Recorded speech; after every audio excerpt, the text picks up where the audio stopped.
There's a heroin crisis. I mean, it's an epidemic. It's everywhere. It's absolutely an enormous problem. Is heroin readily available on the streets of North Carolina? Absolutely. There's not a place that you could focus on and say that it's not. Young, old, rich, poor, black, white, it's everybody. Really, the only person who's for sure you can say will never get better is a dead person.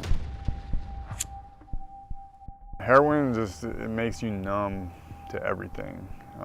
It just really like wipes away everything. Luckily, I lived through it. Jesse Bennett started using drugs at age 14. I mean, at that point, I didn't really think I was an addict. You know, I mean, I know I did things extreme, but I didn't think it was too bad. His transition into adulthood happened on the streets and in and out of jail.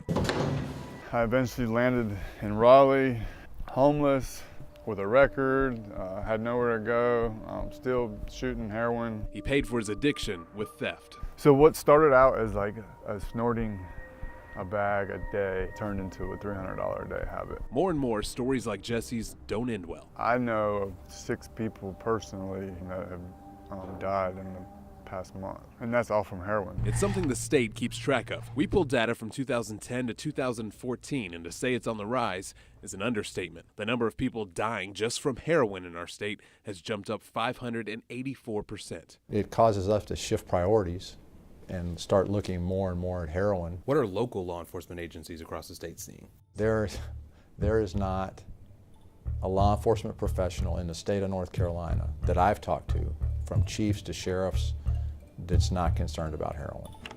Special Agent Michael Troster's job is a daily battle to keep drugs out of our state. How creative are they getting these drugs in here?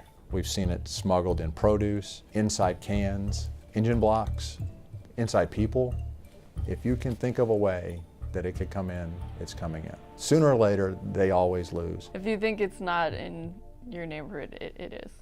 Tessie Castillo helps run the North Carolina Harm Reduction Coalition. Their mission is simple: save lives. When you vilify people who use drugs, it's easy to say that they're just dispensable and that we can lock them up or we can just do nothing and watch them die. And it turns out the abuse may stem from a much bigger issue. I think the consensus is that it started with the abuse of prescription drugs. Heroin and Oxycontin or any opioid, Percocet, fentanyl, are pharmacologically the same thing. Once the medical professionals realized that there was a problem and things started to change, it was an easy shift to heroin, and it was cheaper. And most of the time, these are people who said that they would never use illegal drugs. They said that they would never use a syringe. Sometimes they're afraid of needles, but little by little, as that addiction becomes really severe, they start doing things they said they would never do before. It's a problem even the White House is working on tackling, so we took the issue straight to our senator. It's an epidemic in North Carolina, across the country, and it's throughout our society. We need to talk about it because that's how we save lives, and that's how we finally start